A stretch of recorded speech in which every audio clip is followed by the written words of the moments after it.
Good morning.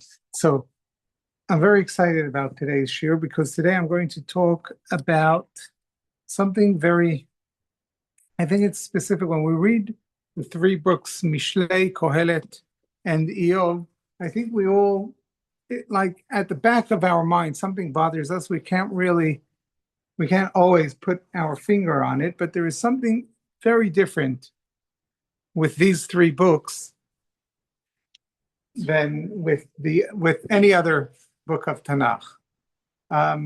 What would it be if I like what is the difference if I take these? I'm grouping Mishlei, Kohelet, and Iyov. What seems to be like real difference between them and other books of Tanakh? It doesn't look like it's nevuah. Okay, so it's not nevuah. That's true, but there are other books that might not be nevuah.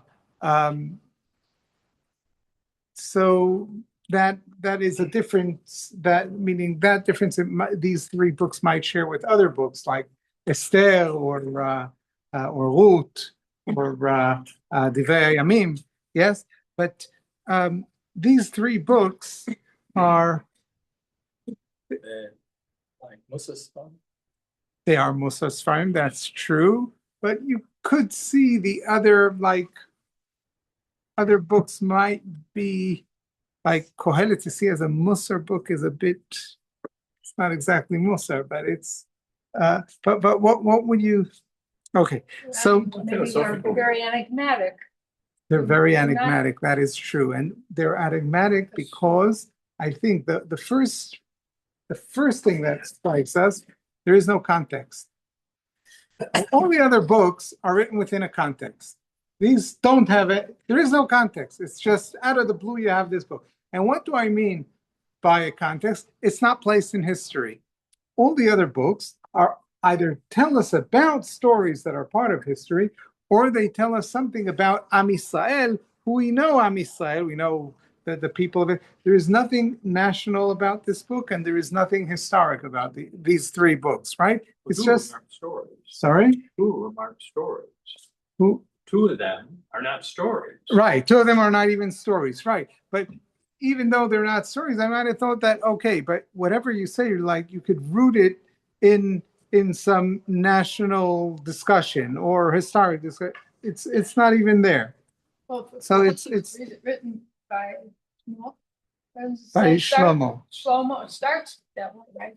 Right. So it does. So both right. So Mishlei does give us names that we know from other books in Tanakh. That is true. But the names are just a name. It's nothing more than that. It might be a hint to something, but it's still the content itself of the book is not really okay. But it could be that it's some context, the name. True.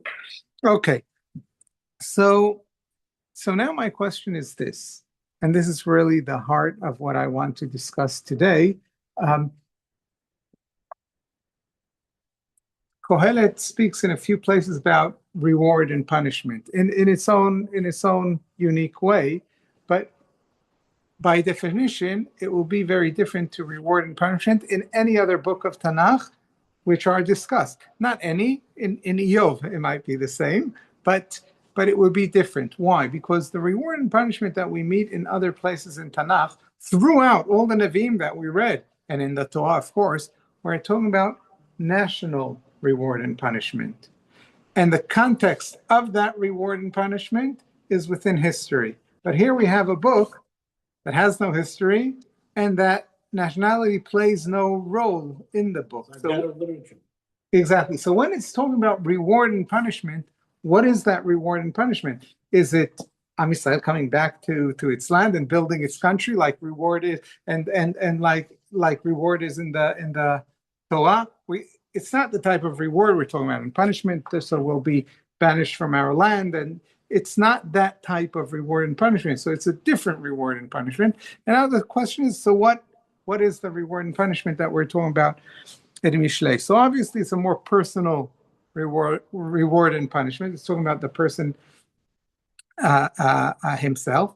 But also when we're talking about the person himself, I think we could see two trends of reward and punishment that when we're talking about Sefer Mishlei. Now, what I'm about to say is not true only to the reward and punishment that is mentioned in Mishlei. It's true in regard to many things that are mentioned in Mishlei. But let's first see it in the context of reward and punishment. So I want to let's look for a minute in Perek Yud Pasuk Vav in Mishlei. So we look in Perek Yud and Pasuk Vav, and it says like this.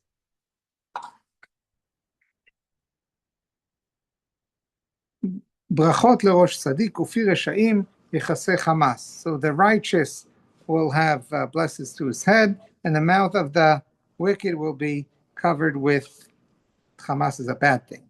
Zecher tzadik livracha v'shem reshaim yirkav. Okay. The memory of the righteous is to blessing, and the name of the evil will rot. Okay. Then let's see another pasuk in Yud Aleph, Perek Yud Aleph, Chet. Like what we see here is a sort of reward and punishment, right? The wicked are punished, the righteous are rewarded, and then we see. Look at Perek Yud Aleph, pasuk Chet.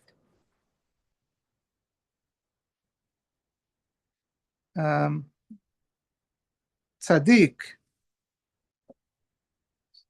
mitzara nechlatz vayavo rasha tachtav. Okay, the righteous gets out of distress, and the wicked comes in his stead.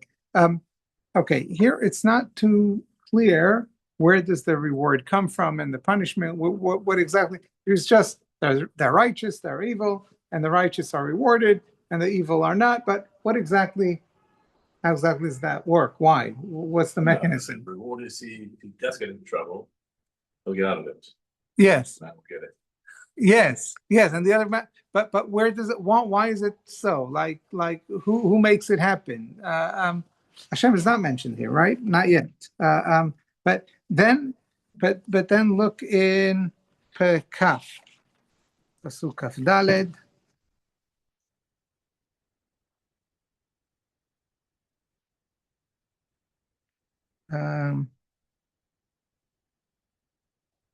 Okay, this is less what I wanted. Just a minute, maybe.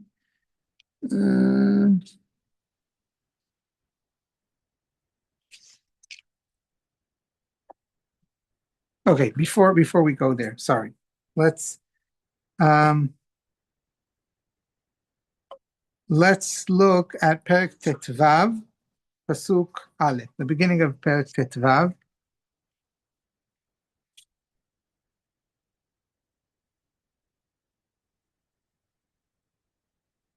Okay. מענה רך ישיב חימה ודבר עצב יעלה אף. So this might also be a type of reward and punishment, but it's not exactly that. It's like a direct consequence, right? If you behave in a certain way, it's beneficial because X, right? So if you speak softly, then you'd be able to stand up to someone's anger. It's a good way of behaving.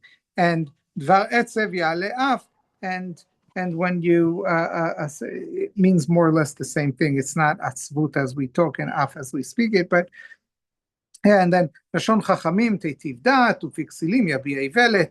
Okay, so meaning if you behave in a certain way, then now someone might mistake that with reward and punishment as well, but it's not exactly reward and punishment, right? Here we're talking about more in the sense of deed and consequence. And deed and consequence is not exactly reward and punishment, right? You understand the difference? Like deed and consequence, when something is immediate, it's not really reward.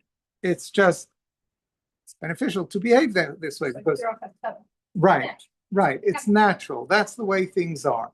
So now my question is, what is the difference between the psukim that we read before and these type of psukim with which Kohelet now is filled with these psukim, right? It's it's beneficial to behave in a certain way because so and so. So reward and consequence could be seen just as a more sophisticated way.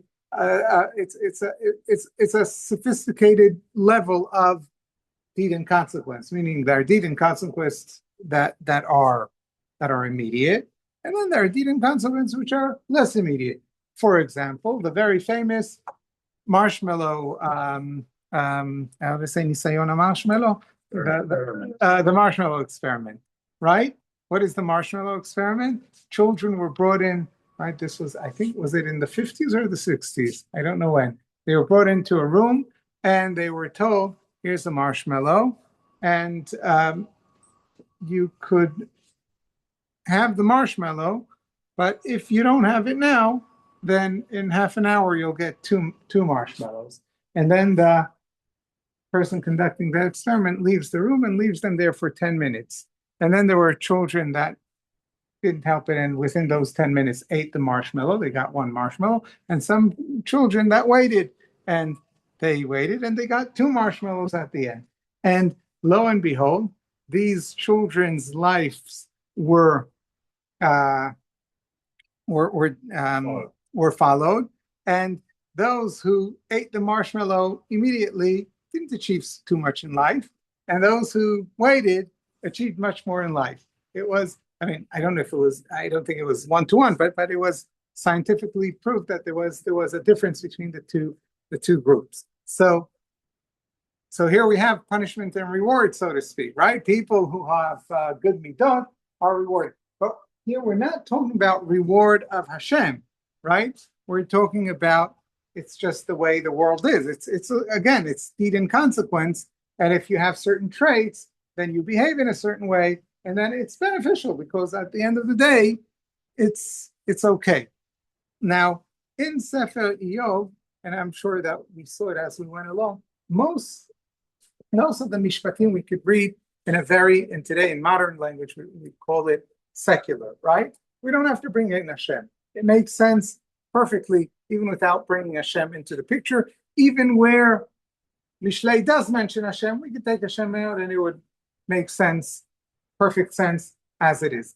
And then the question is, then does Hashem play a role in Mishley? Like when Hashem is mentioned, what is the purpose? Like, is Mishley just a guide?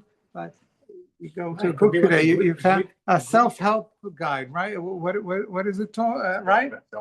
Self-help. What did I say? Oh, yes, a self-help guide. Okay, so here Mishley was, okay, so it's the first self-help guide in the world, but it doesn't have to be religious. It could be like a Greek philosopher wrote this book. Right. And then the question is, why is it part of the holy scriptures of the Tanakh? Like, what is it doing in Tanakh? Could be a very interesting book, very nice book, very beautiful book. What is it doing in Tanakh? So my question is, maybe there is more to reward and punishment here that we're talking about. Meaning, it could be that reward and punishment, there is that element of deed and consequence, but maybe, at least in the psukim where we're not sure whether it's simply deed and consequence, maybe there's more to it. And maybe there is a religious element to it. And here I want to ask a more general question, not only in regard to reward and consequence, and that is, generally, what does Mishley tell us about the relationship between Hashem and the world? Meaning, we're here in the world, and Mishley is telling us all kinds of things of how to conduct ourselves in the world. And some of it, from time to time, he talks about Yirat Hashem. What is that Yirat Hashem that he's talking about? I mean, Yirat Hashem does play a role. The question is, what role does it play? And what role does it play in terms of human behavior? And what role does it play in terms of the interaction of man and world? Meaning a person lives in the world and does certain things and wants to live the good life. So is it that I live the good life just that I have a pleasant time here? Or is there a certain purpose that has to do with Hashem? That is why I'm living my life here. And Mishley somehow has to find its context within that. Do you understand what I'm saying? Is it clear? Am I clear enough? Okay. So let's try and see.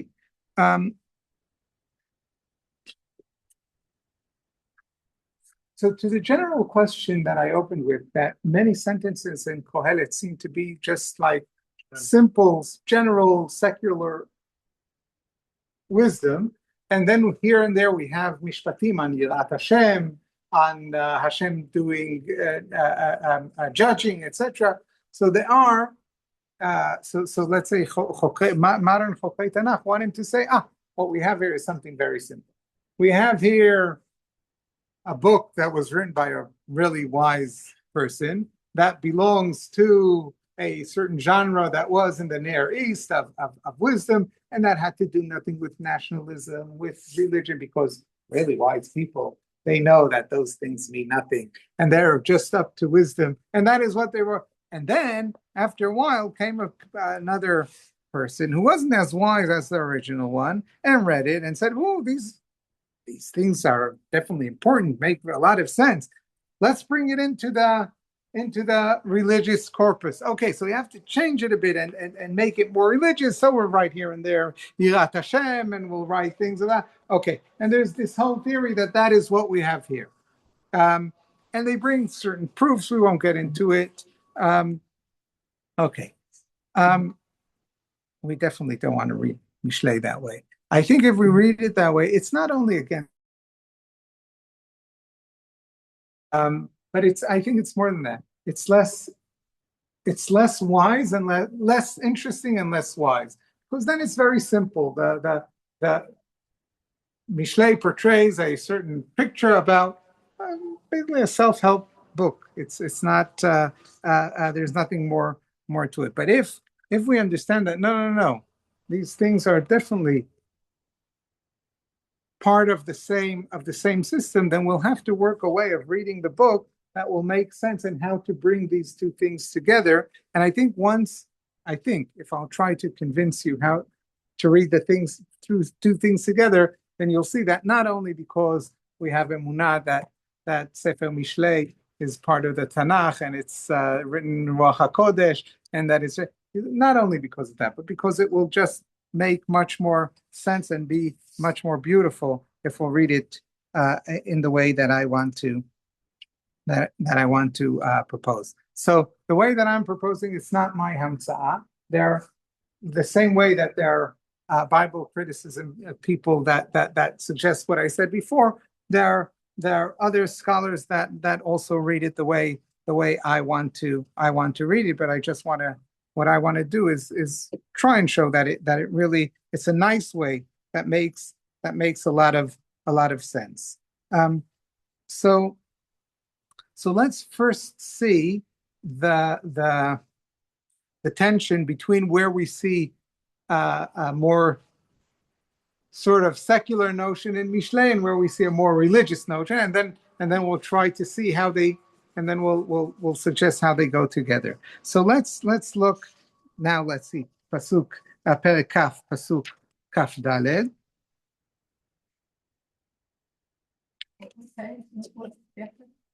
Kaf 20 pasuk kaf daled.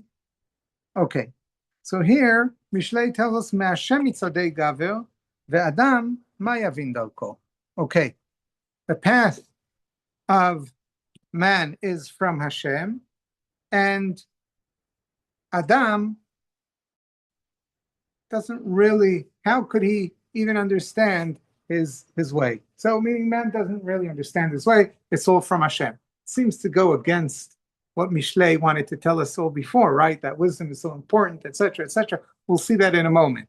But that is a very religious statement, right? And then we have another one in Perek Kaf Aleph, Pasuk Aleph. Palgei mayim lev melech biyad Hashem al kol asher yachpotz yatenu. The heart of a king is like water flowing, and Hashem could make it, could shape it or could make it flow in whatever direction He wants to. Meaning, it's all in the hands of Hashem. Kol derech ish yashar beinav v'tochen libot Hashem.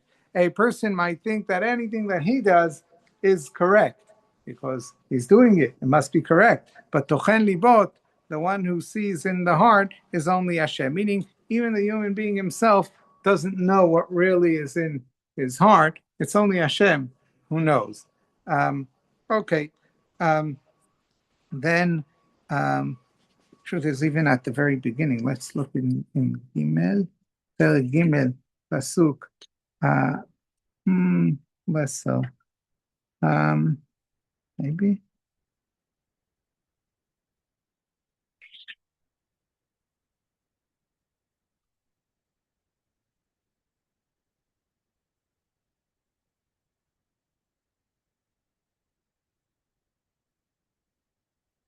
No.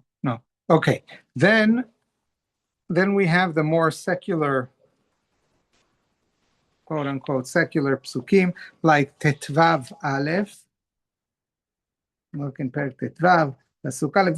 These are just examples. The whole book is filled with, right? Okay, so this is what I read before, right? No, that's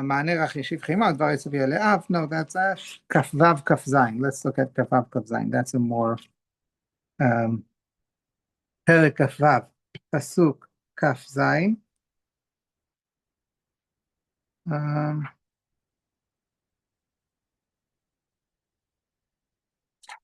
Not sure that's the one.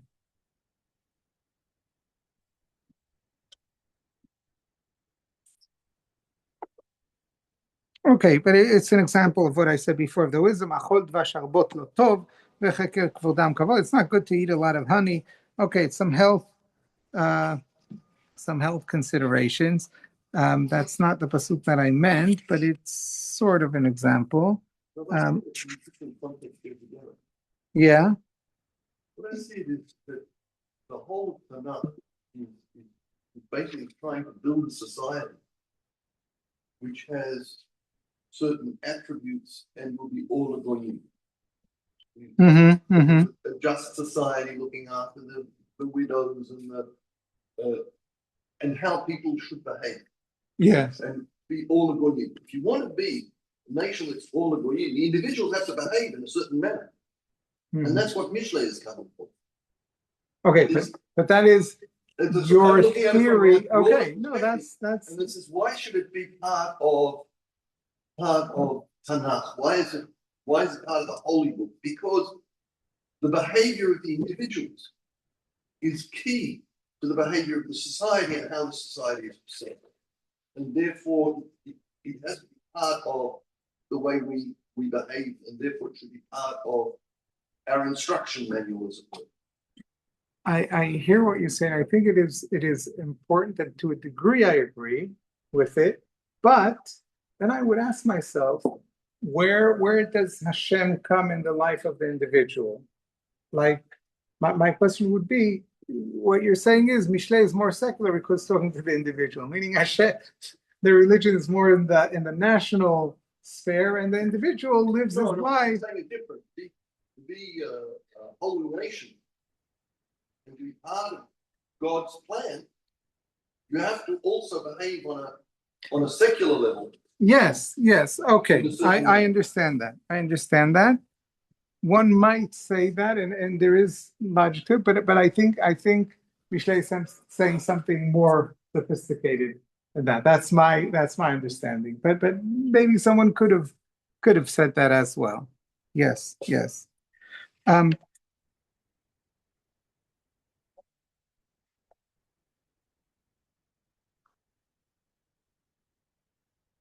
Okay, so let's try and get to what. So we have statements in Kohelet that are more religious. We have many statements that are just self-help or secular knowledge. And the question is, what is exactly the relationship between them? So let's look at the very beginning of the book. When Mishley is presented to us at the introduction, Mishley, more or less, I think by now we could say that after we went through more or less the Mishley is written like a teacher speaking to to the student, right? It's a wise person giving advice to a young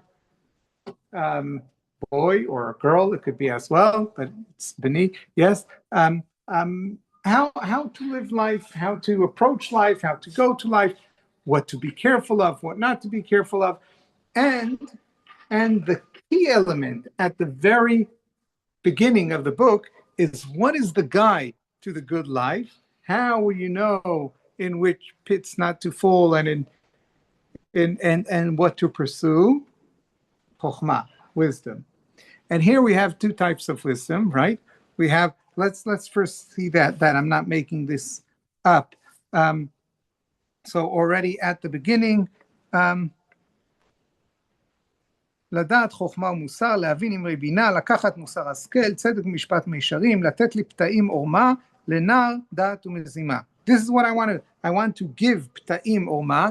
פתאים are people who don't understand, who are, how do you say, clueless, or yes, to give them what they need, the thought they need לנער, to a young boy, דעת ומזימה, knowledge and the ways of thought, ישמע חכם ויוסף לקח, ונבון תחבולות יקנה. The wise would hear and even further his knowledge, and the understanding will acquire ways of behavior. Meaning he's saying this is for a boy who is just starting his way, but also the wise could read this book and understand even more. So basically, what is this book all about? It is about teaching a person to basically to be wise and to live wisely. להבין משל ומליצה, דברי חכמים וחידותם. I'll teach you how to understand poetry and sophisticated writings. דברי חכמים וחידותם, the sayings of the wise and their enigmatic reading, right? That would be chida, something like that. Now he starts with a statement. So that is what the book is all about. So what is the book about? About finding out how to be wise, living as a wise person, and there are a lot of words. Sorry, and for what purpose is this? What do you get out of it? So at this point, he's not telling you. It's just this is the purpose of the book. Then later he says, right? He says, "Shma b'ni musar avicha v'al titosh torat imecha, ki livyat chenem le'roshecha, va'anakim le'gargerotecha." Yeah, and then so at each point he tells you why something is good. But before that, he opens with a statement that the last statement of the first paragraph of the book, which is the introduction, right? The first paragraph is the introduction of what the book is about, right? לדעת חוכמה ומוסר, להבין אמרי בינה, לקחת מוסר השכל, צדק ומשפט מישרים, לתת לפתאים עורמה, לדעת דעת ומזימה, ישמע חכם ויוסף לקח, ונבון תחבולות יקנה. These are this is what this book is all about. And then he opens, then he concludes all this. Now know, יראת השם ראשית דעת, חוכמה ומוסר אווילים בזו. Okay, so first he says, יראת השם, that is the beginning of understanding. So it starts with the whole thing about this book is about being wise, and I'll tell you all about wisdom. I'll tell you how to live your life according to the wisdom. And if you're young, then this is a book of introduction. And if you're already wise, then this could teach you many things that you still don't know. And what is the first thing that I tell you after I told you all about this is about wisdom? The first thing about wisdom is that it's a religious endeavor. Yirat Hashem, Rishit Chochmah. The beginning of wisdom is Yirat Hashem. Now, how do you understand that statement? What is the meaning of it? Yirat Hashem, Rishit Dat. It repeats the right. Rishit Chochmah, Yirat Hashem. There are many things. You can also read it backwards. That in order to the coin, in order to To be religious, you have to acquire knowledge. Right, right. It could also mean Yirat Hashem, Reshit Da. That's true, but usually the more the regular Hebrew meaning of the Tachbir would be that Yirat Hashem is the beginning of the Dat. But you're right that what you're saying, if not here, in other places it is written. Right, right. I mean, it sounds like if you're just pursuing knowledge on your own, it would lead to probably lack of humility. You start with the Yirat Hashem, it actually enhances your learning because you realize there's so much more. Yes. I think what Mishley is saying here is that wisdom is not only about knowledge, but it's also about certain disposition. Because whatever I could be very analytical about things, but the question is, what are, according to one's midot, the way we perceive reality has to do a lot with our midot, whether we like it or not. If I am arrogant, then I will treat reality like whatever I know must be true, and therefore that's my first. Now, to move me from something that I know, and probably since I'm human, and humans are and we're generally very stupid. We don't think that, but we're really, really stupid. I mean, we don't know any creature which is more wiser than us, so we think we're so wise. But in reality, go through history, we were wrong much more than we were right throughout history, right? So why do we think that all of a sudden today we're all right? Most of what human beings thought throughout history turned out to be wrong. But for some reason, we're convinced that whatever we think now, and for some reason we happen to think something now, we're right. Why do we think that? Because we're arrogant.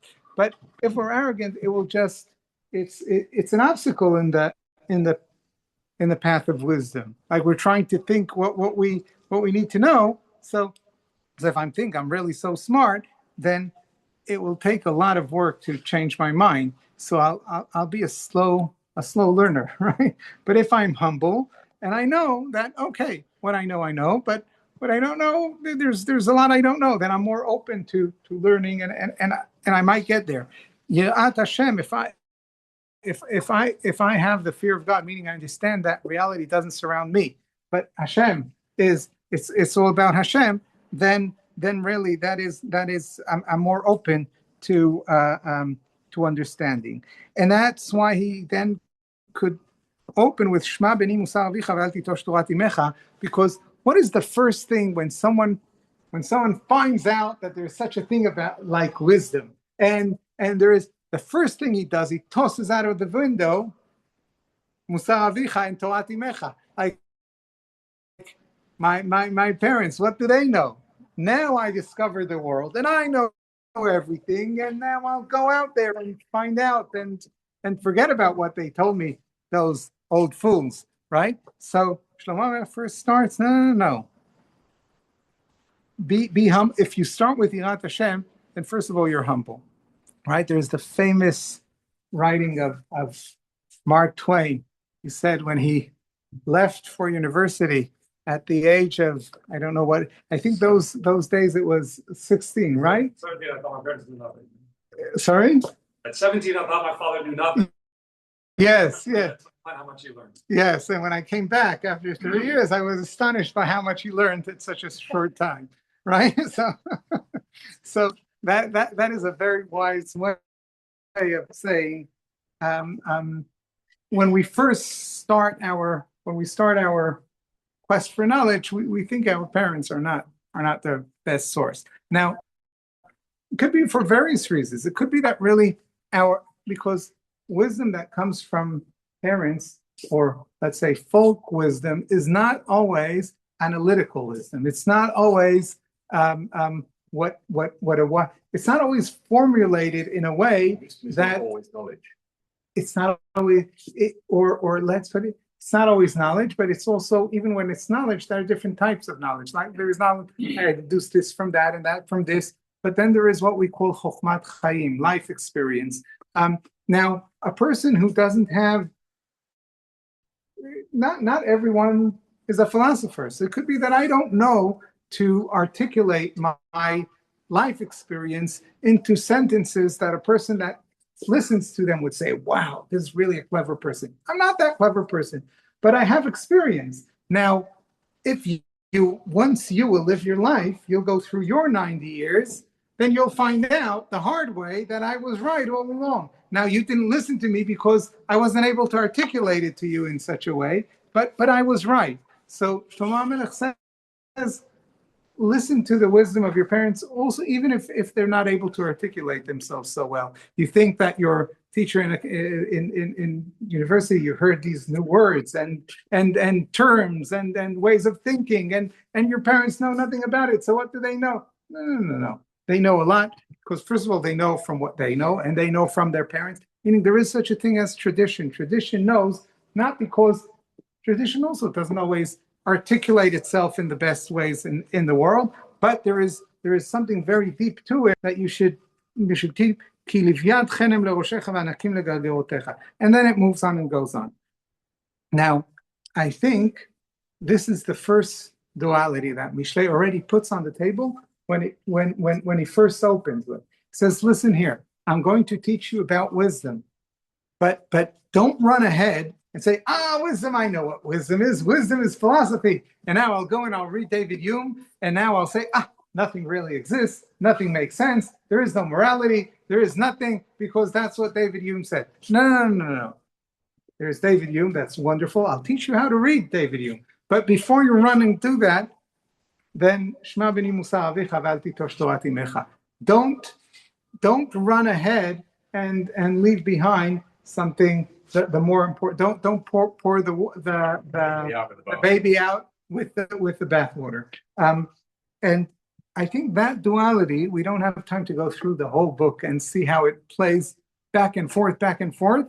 I think it goes through the whole book. For instance, just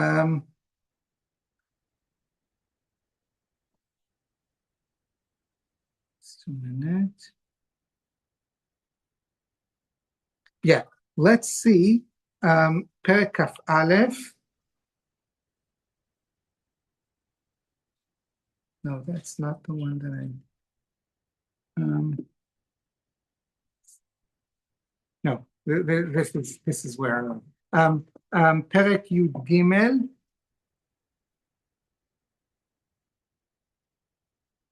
No. I want to bring a good example. Perek Bet even.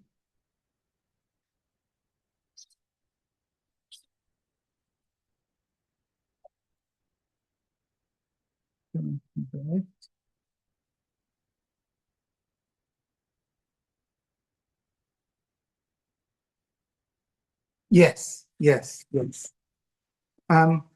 You spoke about the other direction. Look at the beginning of Perek Bet.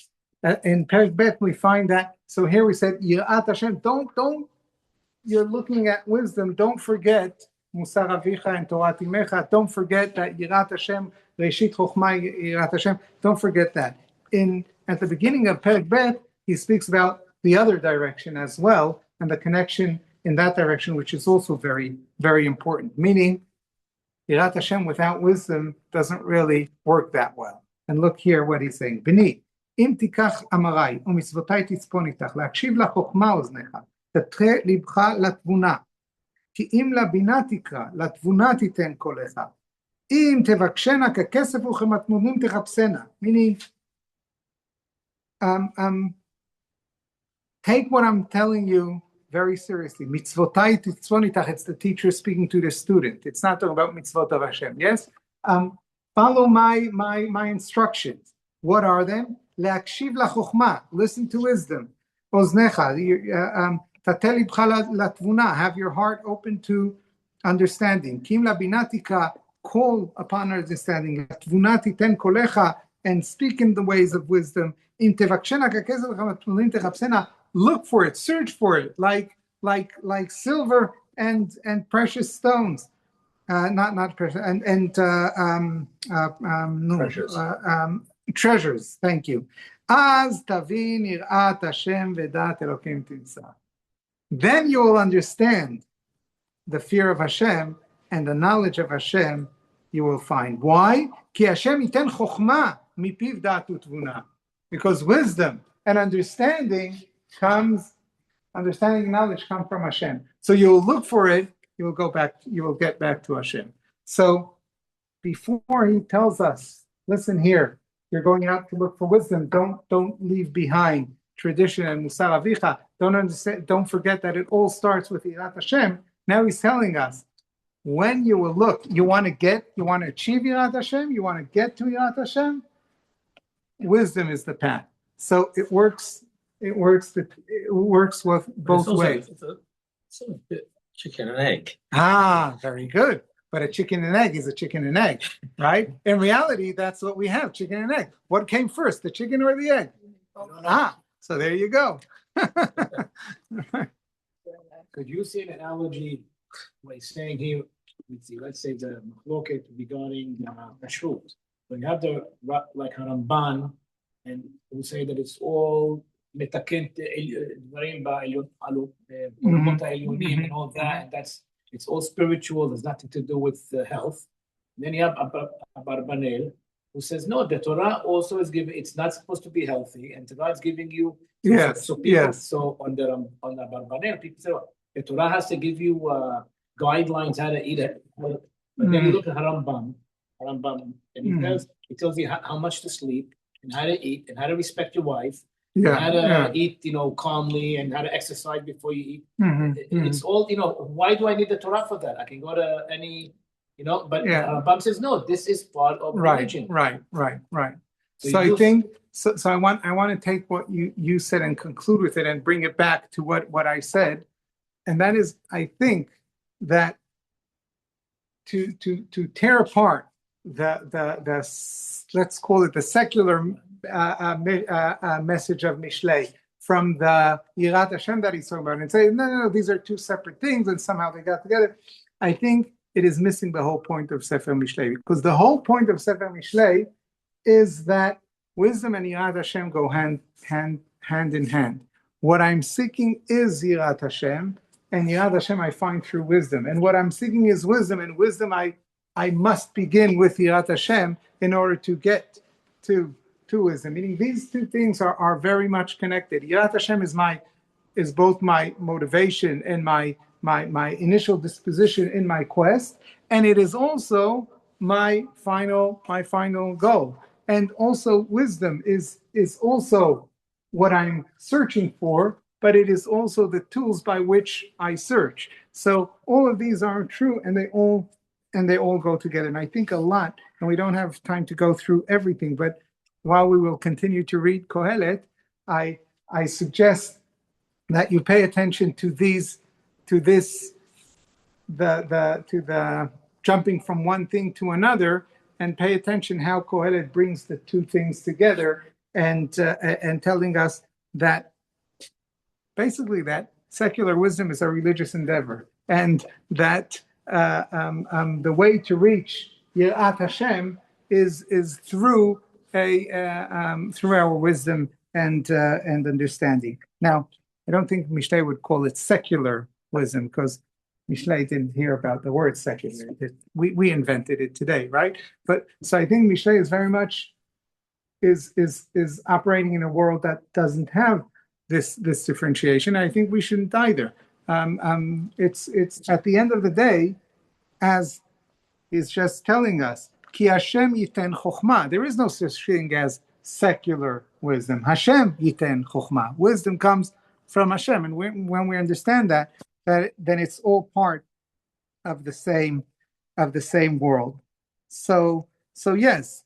So to understand how to live life and consequence and deed and consequence, that is all part of the world of Hashem and the way Hashem created the world and the way that we should live our world. But it's not separate from Hashem. It's all part of the same thing. So we'll end here and continue Be'ezat Hashem next week.